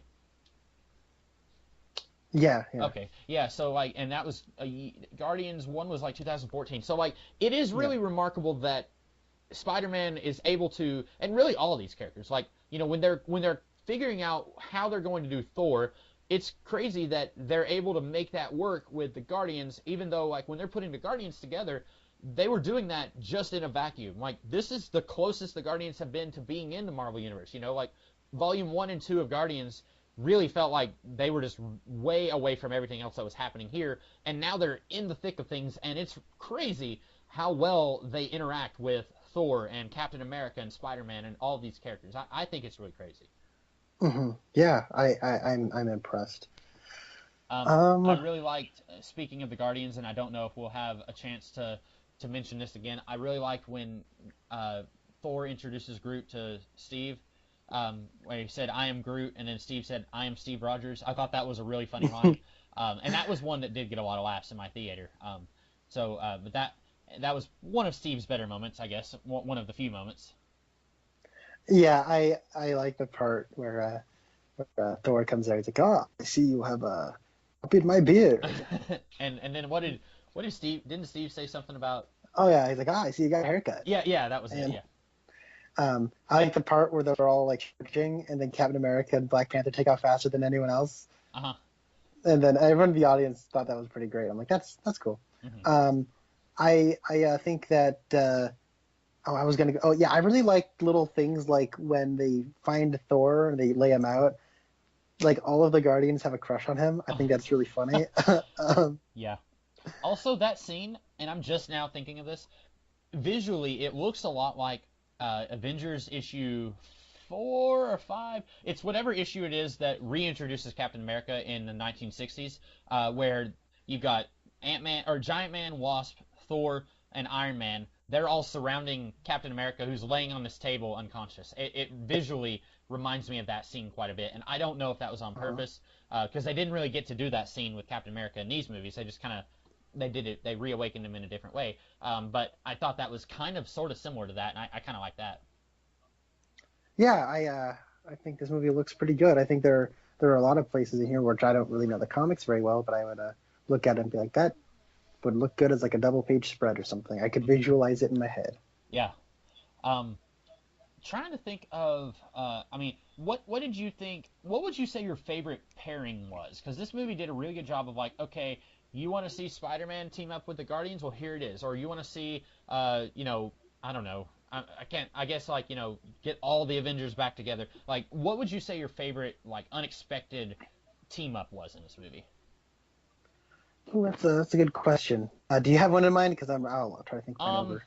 Well, I think, and I mean, maybe this is a cheat, but I did like, the Spider-Man Doctor Strange Tony. I liked all that, and then later when they meet up with half of the Guardians, I thought that was good. Maybe Thor with the Guardians. I think that was really funny. But I really enjoyed seeing when Steve comes in and Rhodey is like, "Hey, it's good to have you back, Captain," and like all of that, where it's just like, let's let bygones be bygones from Civil War. Like they're all friends again. I really like seeing that. And Captain America had a really good line, I think, towards what's his face, Thunderbolt Ross. And I mean, it's a little weird, I think, because I had just watched Civil War that morning, and like one of Rhodey's last lines was where he was telling Tony that it was the right move to back the Accords, and then in this movie, like Rhodey's first line is "Man, screw the Accords," basically, and I'm just like, oh, okay, like they clearly like they're just completely doing a 180 on his characterization, which is fine, because I was happy to see all these guys be friends again, so yeah. I also liked Thor and Rocket specifically. I thought that was a really fun pairing. I really liked all that stuff. I like trying to think. There's. Sorry, I'll let you talk, and then I want to talk about. There are two specific things that I did have problems with in this movie. Okay, going off of what you said about Thor and Rocket, I really like that Rocket. He's got this reputation of being really immature and selfish, but like as we saw in Guardians 2, he forms this bond with Yondu where like when Yondu said something like, well, he was really good at crawling in little spaces or something like that, and Rocket was kind of like, huh, okay, and you could tell Rocket is like, I don't buy what you're selling. But they form this bond there, and then you kind of get the same thing here, where Rocket sees that Thor is mourning, and he's like, I guess I got to go be captain. And like I thought that was funny because he's not the captain, but he's doing what needs to be done. I don't know. I like that pairing too. That was cool, and I liked all the banter with like Chris Pratt trying to imitate Thor, like I have a lower voice than you. There's a lot of great lines like, "What master do you serve? What master? What am I supposed to say? Jesus?" Yeah, the whole why is Gamora? Who is Gamora? That was pretty funny. Yeah, there's a lot of really great jokes. So I have two problems. Okay. One, like, and I think these are like story issues. One of them is something where some people have been like, you've never been in love, Conner, and yeah, that's true, but also I don't buy it. The one thing is like, I felt like this was almost like trying to recapture that moment from Civil War where they find out that Bucky killed Iron Man's parents, And it's just like, oh no, at the worst possible moment, this big information just gets dropped on our heroes. And it creates, it's kind of like this very dramatic, almost like Greek mythic type tragic moment. And then you get something like here where it's, oh my God, we got him in a daze. Quick, all the help we can get. We need to get this glove off of this guy's hand now. Mm-hmm. Hey, where's Gamora? What did you do with Gamora? Are you seriously doing that right now? Are you kidding me? You can't wait actually 5 seconds. You can't wait that longer. You know what? Maybe even 1 second. That glove was almost off of that sucker. And you're going to like try to taunt him and be all Mr. Big and macho. I was like, come on. What's the matter? Like, it was like, come on. Yeah. That was one of them. And then the other one is they go to nowhere where Thanos has the Reality Stone. And he takes control of the situation. He's like, haha, I got you, Gamora. And Gamora was like, oh, you knew I was going to be coming for you. And then he says, I was counting on it. Okay, let's backtrack here. Let's look at what happened. So Thanos killed all the Asgardians. Loki's dead. Heimdall's dead. And for good measure, blew that sucker up. But not before a distress signal got out. Mm-hmm. Of all the people who answered the distress signal, the Guardians, okay? Mm-hmm. Fine, sure, I will accept that. They're out in the middle of nowhere. They hear a distress signal. Fine. They get there, and then, oh, look, it's Thor, who's miraculously still alive. Barely, though. And they revive him, and he says, Thanos is out there trying to get all the Infinity Stones. And then Gamora's like, well, I need to go to nowhere because the Reality Stone is there. So Thanos was like, okay, I'm going to blow this place up, and I know that Gamora's going to come and find them, and that he's going to find Thor specifically, who knows all about my plans to get all of these things, and then he's going to tell them about that, and then you'll know to come. Like, really? You counted on that? Like, you counted on that? I don't buy it. I mean, of course, this isn't Batman versus Superman where the big, I planned everything comes at the end. This comes out very early on in the movie, so it's not quite as egregious, but, like, I don't buy that he's like, I knew that you would find Thor who would somehow be alive. I was keeping him alive. Mm-hmm. Even though I only have the space and power stone, I don't have like the whatever. So yeah, those were like my two big story complaints with the movie. Yeah, and those are both fair. The second one that you just mentioned, I think that also I was just like, when she said, if Thanos gets to me, I want you to kill me. Well, then he tries, and then it doesn't work. And so I was thinking, like, what if, and this is dark, this is getting really dark, what if Gamora just killed herself, like, right then? Like, when she sees Thanos there, what if she just, like, takes her sword and just stabs herself? And I guess Thanos could go and get the time gem later and then undo that if he wanted to. But wouldn't that have, like, it's one of those things where it's like the plot has to happen in the way that it happens. So sometimes characters have to do things that don't make any sense. And I was thinking, like, she says, Peter, you need to kill me, and it takes him like 55 minutes before he finally pulls the trigger, and then it doesn't work because Thanos is there and he can alter space or whatever it is that he does. Is it space that he has at that point? Reality. Reality, okay. Reality. Yeah. And so like, I feel like that's one of those things where it's like this character could have done this and it would have made a lot more sense, but I also understand the movie needs to happen in this way, and so they don't do it that way. Mm-hmm. Let's talk a little bit about Thanos getting the Soul Gem. First of all, the Red Skull is in this movie, and I was really excited. I thought it was kind of cool getting to see him again. This is a character I was really hoping that they would bring him back ever since I saw the first Captain America movie. They kind of left themselves a way that they could do it, and then we never did see him. At one point, the Russo brothers were thinking about having Crossbones be working for the Red Skull in Civil War, and then they cut him out. And so I was really, like, that morning I rewatched Civil War before I watched Infinity War, and I was thinking to myself, man, it'd be really cool if they could still find a way to bring Red Skull in. And so I was so surprised when I saw him on screen. And it's not Hugo Weaving, it's some other guy, Ross Marquand. But I thought it was still pretty cool. Yeah, it was. It was great to see him. He shows up and he's a Dementor from Harry Potter, and it's like, at the very least, if we're never going to see him again, it was nice to get closure. Yeah.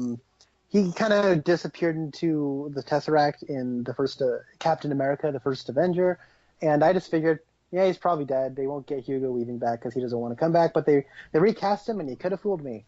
Yeah. I thought it was good. And I could have sworn I saw Hugo Weaving credited at the end, but I could entirely be wrong on that. So I don't know. I usually just tune out the credits. I know that's bad to say, but when it's this many credits, like you can't expect me to pay attention to the whole thing.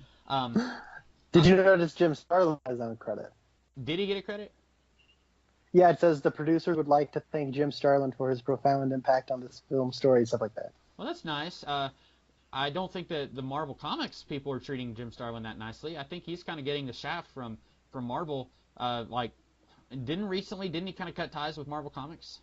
Yep. Okay, yeah, that's a shame. But yeah, I think that what was your first big story complaint? Not the Thor Thanos one, but the other one. No, that was my first one. Or the one that was not Thanos saying I was counting on it. What was the?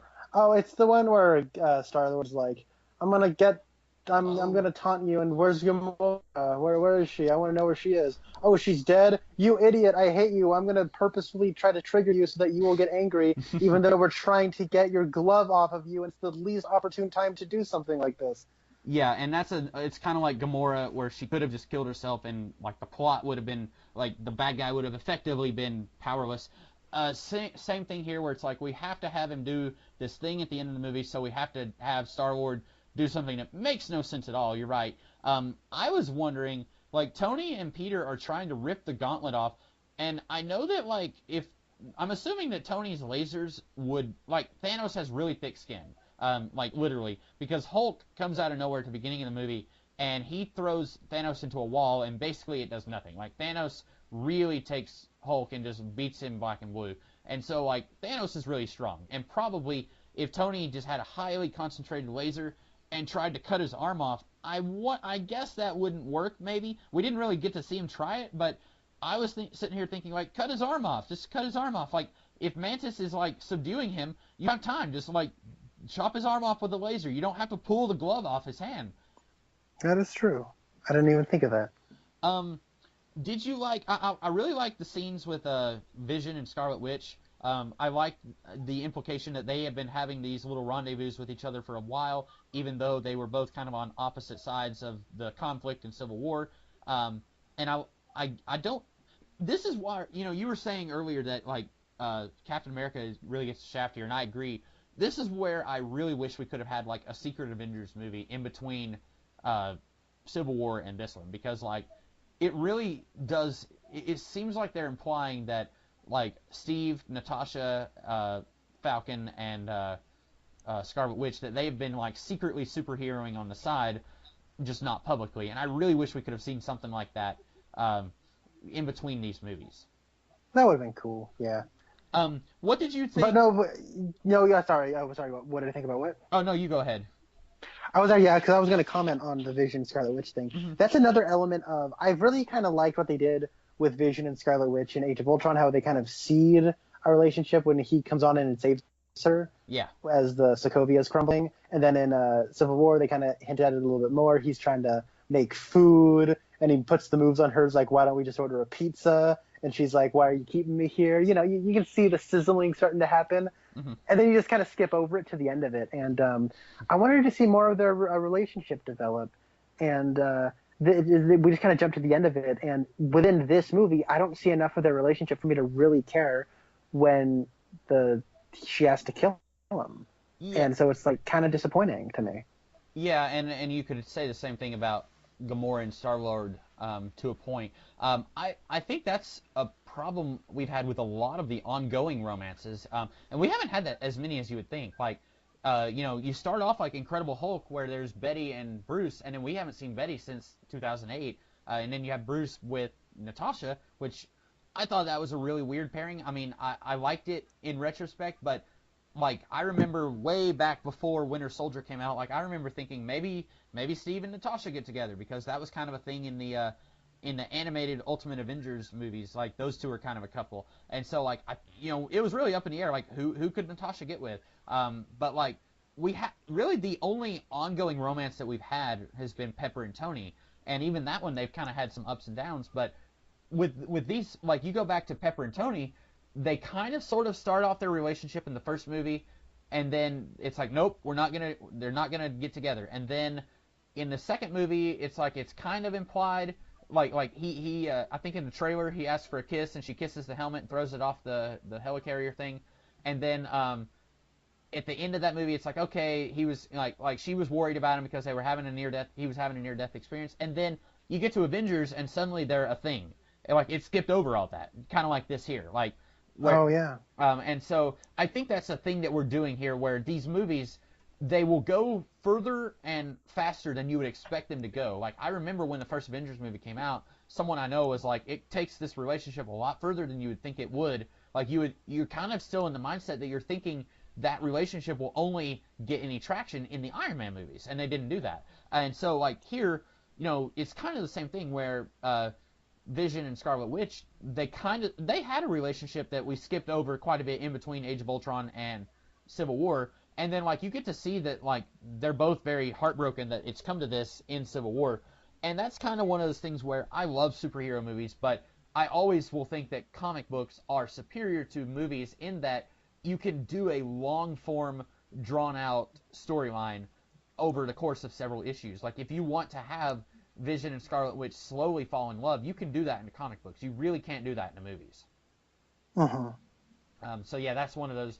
And I to this day, I don't think there's going to be a movie that will be able to capture that serialized, like the aspect of serialized stories that works so well in serialized stories and doesn't work so well in standalone movies. Yeah, and that's basically a better way of articulating it. I was trying to talk about that before we started recording, where the best possible medium for something like that is TV, but even then, you don't have the budget for something like a comic book on a TV show, or at least most don't. And even then, like, most comics just go month in, month out without much of a break, and then when it comes to TV, they try to an entire season of television is the story, and then there's like it's broken up that way. Yeah. And that's not the case with comics. I mean, comics, you can control the age of people, and you can do stuff like that, where time doesn't necessarily need to in-universe time isn't affected by like the time that is being spanned outside of the comic. Yeah. So I'm trying to think of really at this point, like I want to say we've hit all the main points of this movie, but I'm sure there's more that we could discuss. Is there anything else you wanted to talk about? Oh my God! Remember that awesome part where Doctor Strange makes platforms and then Star-Lord jumps on him, then he hits Thanos with an explosive, and then he flips him off and jumps backwards into one of Doctor Strange's portals. That was awesome. I did like it kind of reminded me of Blink from Days of Future Past. Oh yeah. But yeah, that they visually they were still doing some really interesting stuff with their powers. Like you would think by this point, 10 years in, that would start to get old, but they're still finding interesting ways for these characters to use their abilities and do stuff like that. Oh my God, remember that awesome part where Thanos fights Doctor Strange one-on-one, and Doctor Strange makes like a million of himself, and the Thanos is like, nope, not today, I know which one you are, and then he makes a black hole and throws it at him, and the Doctor Strange turns it into butterflies? It was awesome. I was when I saw a whole bunch of Doctor Stranges, it actually reminded me of the Matrix, was it Revolutions, where there's like a whole bunch of the Mr. Smiths. I was thinking like, oh, they're doing that. But hey, speaking of Thanos, here's another really weird nitpick. Why does he take his helmet off? He looks so much cooler with that helmet on than he did without the helmet, I think. I don't know. I think, by the way, Thanos looks really good, like as a special effect. He looks like Josh Brolin. I've seen Josh Brolin in a lot of movies, and so it's like those eyes and that brow and that tiny forehead of his look just like Josh Brolin. It's insane. Yeah, and like if you go back and look at the first Avengers movie when Thanos turns his head, he looks different here than he did there. And like I don't remember who it was who played Thanos in the first Avengers movie. It was basically some stunt double guy. But you look at his face, and then you look at Thanos in the Avengers post-credits scene, and you can say, like, oh, I can kind of see him in that face. And then you look at Thanos here, and it's like, I can kind of see Brolin there. It's kind of the same thing with Mark Ruffalo in the Hulk. Like, in these movies where they're doing motion capture with Ruffalo, you can kind of see a little bit of Ruffalo in the Hulk, I think.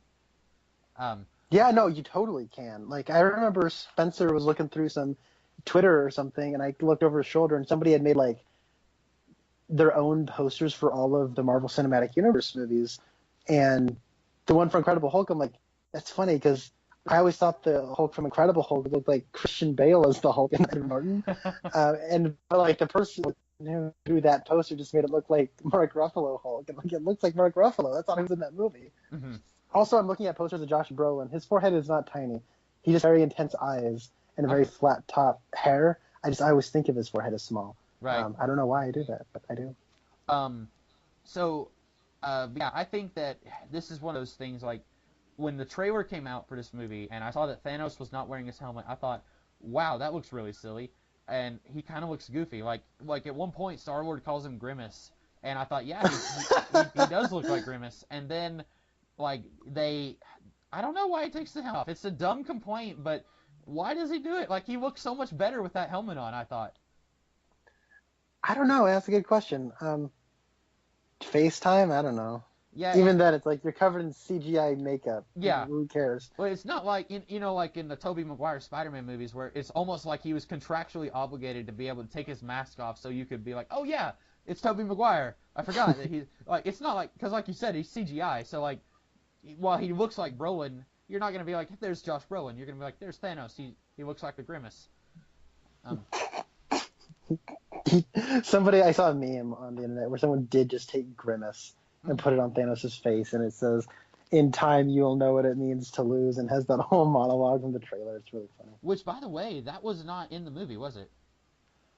No, he doesn't. He also, I don't believe he said, no, he does say, to know what it like to that you are right, but to lose all the same. I know he says that. Right. But he doesn't say the thing where he's like, fun is fun. That's it, yeah. And that was like, I thought that was a pretty good line in the trailer, and I was kind of surprised that it wasn't in the movie at all. I was also surprised. So, what are your thoughts on, like, what is the future of the Marvel Cinematic Universe at this point? I think that Marvel, as the premier source of mainstream entertainment, it is the most popular thing on the world in terms of movies right now. Mm-hmm. I think that we're gonna see with Avengers 4, it'll also be a huge movie that everyone's gonna go out to watch. But I think that'll be a nice way of people saying, all right, that's good. Now I'm done. Mm-hmm. Because they're going to keep making them, and I think they're going to continue to be popular. People are going to continue to see them. People will continue to watch Captain Marvel. People will continue to watch Spider-Man and Black Panther. But I don't think it's going to have quite the pop culture touch. It's not going to be quite the pop culture touchstone that it has been, at least for the last 6 years. Yeah. And I don't know. I just think it's kind of a nice way that a lot of audiences will see that as a way out, Mm-hmm. and they will continue. But Marvel's going to continue to make movies. That's sort of where I see this going. Yeah, and I think you're right.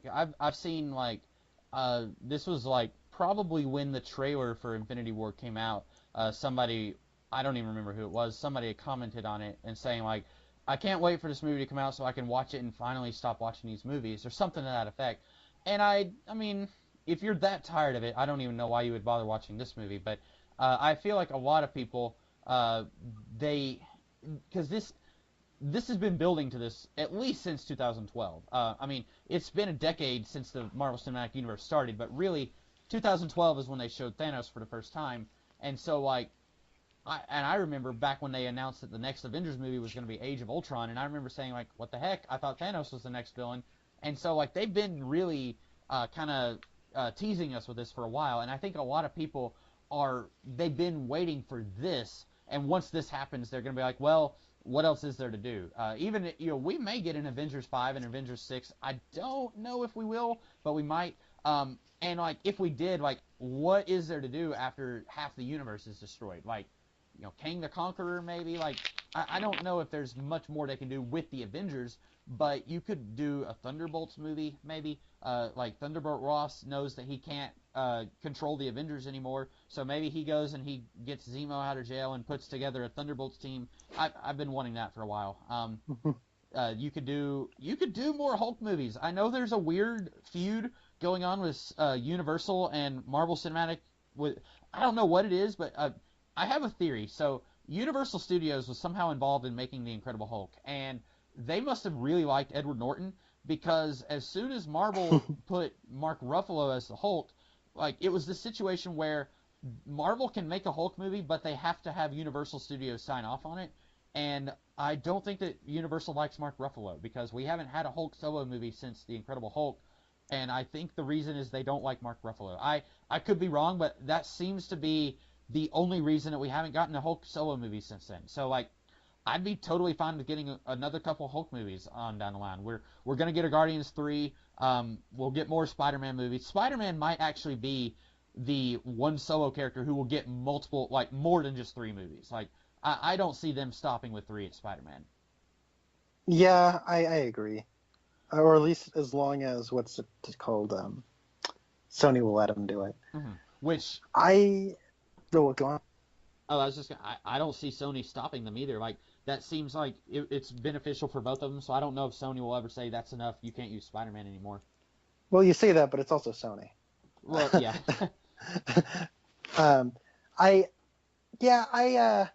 I think that I don't know where they go from here with Fox though. Like maybe Fantastic Four will be coming in, maybe the X-Men will be coming in.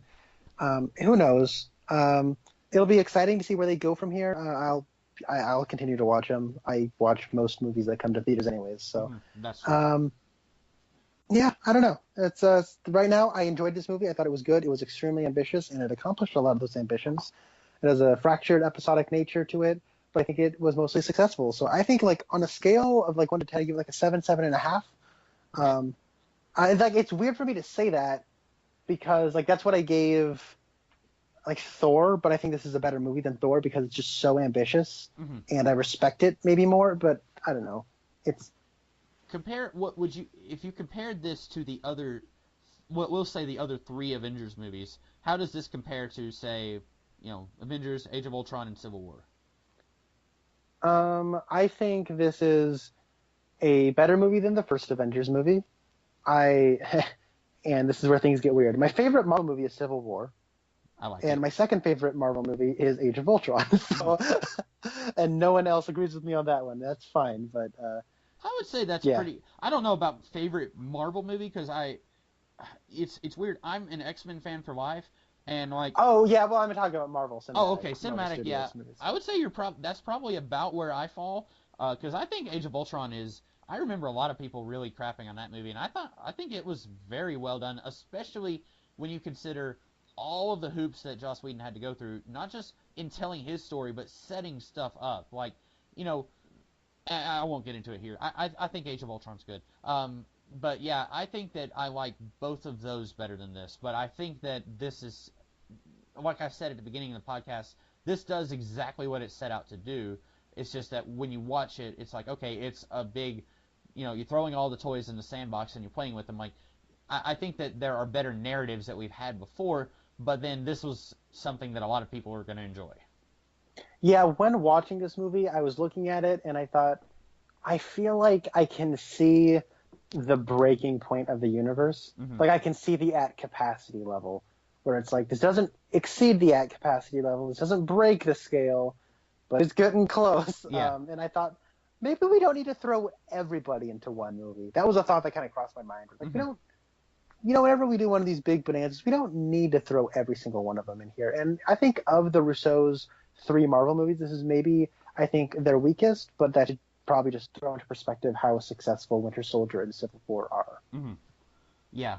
And I think these guys have a future for action like movies because they did episodes of Arrested Development, they did episodes of Community, and now they're doing like big budget superhero movies. And I mean, this is their 3rd one, so it's not like they're new to this. But if and when they decide they don't want to do Marvel stuff anymore, I think they could very easily go and do like big time movies that are not Marvel movies, and it would be good. Like, no, I agree. I'm looking forward to what they do after this. Yeah. And I think, like, talking about what they could do in later movies, like, maybe it'd be, I don't know, like, Thor has already had his 3 movies, so, like, I don't see them putting him in another like, let's say at the end of Avengers 4, if Thor was just like, hey, I want to go join the Guardians of the Galaxy, I don't see them doing that, if only because that would risk taking away from the Guardians, and, like, Thor would get too much screen time, if that makes sense. Like, it'd be really cool to see that happen, but I don't think they're going to do that because it would take away from the Guardians in their own movie.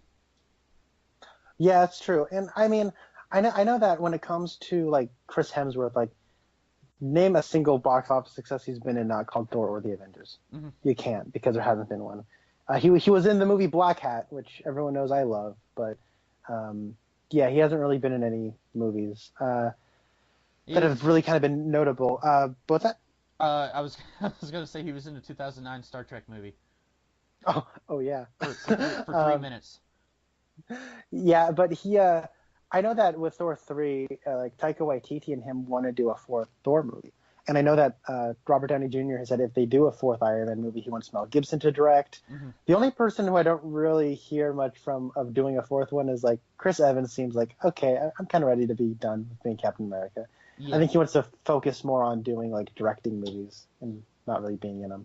Yeah, I think he was. I've heard him say that he kind of wants to get away from acting, which is a shame because I think he's a good actor. It would be cool if we could get a fourth movie for these characters, but for some reason it seems like Marvel isn't interested in doing it. They want to do Captain Marvel and stuff like that. Which is fine. I mean, they built this universe on characters who at the time were unknown. Like, before 2008, like I said, nobody knew who Iron Man was. But, like, I think that they're going to hit a point where, like, okay, let's make a movie out of, I don't know, Speedball from the New Warriors. Like, you're going to be scraping the bottom of the barrel pretty soon. And I think that they shouldn't throw away. It's going to be, because I remember, I mean, this is back when, like, Robert Downey Jr. was renegotiating his contract, and we weren't even sure if he was going to be appearing after Iron Man 3. Like, it's going to be very interesting what's going to happen. Are they going to kill off Captain America, and then, like, Bucky is going to put on the uniform, or Falcon's going to put on the uniform, or are they going to recast Captain America? Are they going to get someone like, I don't know, who was the guy who played Dave in the Punisher movie? Get that guy to play Captain America, like, something like that. Ben Foster. Like, are you going to just recast ad nauseum, or are you going to say, no, we're done with this character, we're shelving them once this actor leaves? Yeah, I don't know. I think eventually the Marvel brand will kind of fade and lessen and lessen in popularity, and these actors might lessen and lessen in popularity, and then like 20 or 15 years from now, they'll be like, guys, Robert Downey Jr. is back as Iron Man! And we go, oh, remember being nostalgic for the Marvel movies? Well, now you get to see it again. It'll be like A Force Awakens all over again. It'll be Jurassic World. But 15 years from now, or 20 years from now. He'll say, that's not how Extremis works. Yeah. That's not how the Hulk works. Oh, you know what? There's something else we could have talked about, and I know we're, like, approaching crazy long podcast. It's, like, as long as the movie. But what did you think of them killing off Loki? It felt a little unceremonious to me. It's like, okay, we gotta kick the movie off on a bang. But I feel like his kind of role has been served in these movies, and it was like, okay, goodbye, Loki. Yeah, when in Thor Ragnarok, like, I think I may have mentioned this when we did the podcast on that one, but it was one of those things where I could see that they were kind of building toward it. It didn't happen all at once. It wasn't like, hey, suddenly Loki's a good guy. Like, it was a gradual change, but at the same time, it was going to be weird if Loki, like, at the end of Thor Ragnarok, when they're going to Earth, and Loki's like, is it a good idea for you to bring me to Earth? And Thor's like, yeah, sure. Like, it would have been really weird for Loki to just be hanging out on Earth. Like, hey, remember me? I caused a mass genocide when I brought a whole bunch of aliens into New York City. Like, who knows how many people died when Loki did that? Like, it would have been really weird to see Loki rubbing elbows with the Avengers on Earth. So, like you said, I think his role has been served now. Yeah, and he got his redemption, and before he went out, he had a little moment. Yeah. And like even like War Machine has a little moment. He like makes it look like Apocalypse Now, as my brother said, when he just blows up all of those weird, crazy looking aliens coming on into the force field. Mm-hmm. He lights them up, and then I don't know. Everyone's got a little moment, even if some of them have multiple moments. Yeah. One of my favorite things. I'm sorry, I just remembered this. One of my favorite things about this movie is how Groot's arm is the handle for Stormbreaker. Yeah. That's a really cool thing. Like, I don't really know how I feel about, like, okay, we cut out Thor's eye. Now, here's another eye. Yeah, it goes back. Chris Hemsworth didn't feel like wearing an eye patch, so he decided to give him another eye. But, like, if you want to, like, jump around hoops and say, oh, no, it's a way of, like, him learning something from the Guardians. He's gaining a new perspective. And and then they're learning from each other, and so he gets an eye from Rocket. Mm-hmm. And if he is going to get his eye back, it's kind of nice that it's from Rocket. He stole it from somebody. Okay, fine. But I think that it does work better where the handle of his weapon is from a new friend he's made. I like that. I think that works much better than a new eye. Yeah, and I agree. Him getting his eye back here, it goes back to like cutting dramatic tension. Like him losing an eye in Thor Ragnarok was a huge moment, and then here it's like, oh, here's another eye. Oh, okay. And then at the end of the movie when he's got Stormbreaker and he's opening up a can on Thanos, like both of his eyes are glowing, and I was sitting there thinking, again, a nitpick here. That artificial eye shouldn't be glowing, should it? Like it's not his natural eye. Like the other eye should glow. Anyway, I thought that was a little weird, but yeah, I think that I agree. I kind of think that was a little bit like cutting the dramatic tension in the previous movie. I'm trying to think if there's any. Oh, I like one more moment of thing. I liked it when Bruce was like, "Should we bow?" and Rhodey was like, "Yeah, he's the king." And then like when T'Challa said, "We don't do that here," and then like Rhodey has this look on his face like, "Ha ha, I got you." That was so that was funny. awesome. I want to see. Good. I just want to see like I know you don't like the Winter Soldier, but I really liked their interaction. Sam and Winter Soldier's interactions in Civil War. Like, can you move the seat up? And he's like, no. And then like yeah, that was good. Like I might not like Winter Soldier, but like the part where he kisses Peggy. Peggy? Is that Peggy? No, I think it's whatever. The person who looks like Donald Trump's daughter. So he kisses her, and then he looks on over, and they're just kind of nodding at him. I was like, that's funny. It's either Peggy or Sharon. I guess it's Sharon. Okay, Peggy is the other one. Steve's got a weird love life. Anyway. Yes, he does. So yeah, and anyway, I would love to see like a spin-off movie of just like Hulk and Rhodey, just like where Rhodey is just trolling Hulk. Like this is what we do on Earth now. This is something that's changed ever since you came back or since you left. Anyway, so we both liked it. I would say I would also give it a 7 probably, just because like I think that like Age of Ultron and Civil War, those have a better narrative than this movie. This really is a whole lot of characters fighting for 2.5 hours. Like. And that's exactly what it sets out to do, but that's not the kind of movie that I would if I had my choice. I would not watch this. I would rather watch like Civil War or Age of Ultron, or even some of the more recent ones like Guardians 2 or Spider-Man: Homecoming, Black Panther. Yeah, right now in all 18 Marvel Studios movies, this is ranked at number 9 currently. Mm-hmm. So it's running out the top half. I only dislike 3 of them, so all of them except for 3 of them have like a 7 or greater. So let me see. You don't like Incredible Hulk. You don't like Thor: The Dark World. What's the third one you don't like? Oh, the worst one is Iron Man 2. Okay, I didn't like that one either, but I didn't know other people didn't like that movie. It's been a while. Oh yeah, That I think that's the worst one. Thor: The Dark World's my guilty pleasure. Like I think like objectively that movie's bad, but I find it entertaining. And then Incredible Hulk is like the best edited bad movie that's ever been made. So yeah, you and I have talked about it before. I actually really like it, but I think you're right about some things, and we don't want to get off on a tangent. But like I like it. I think mostly because the Hulk is in it. I don't know. I like that movie, but maybe I shouldn't like it. But Thor: The Dark World. It does have its fans. Yeah, it has its fans. So like you're not alone in your liking for that movie. And like Thor: The Dark World, I hated that movie when I first saw it. Like I really, really hated it. I watched it again either last year or late 2016, and I liked it a lot more. Now, I still don't think it's good, but I think it has a lot more that works than I was giving it credit for the first time I saw it.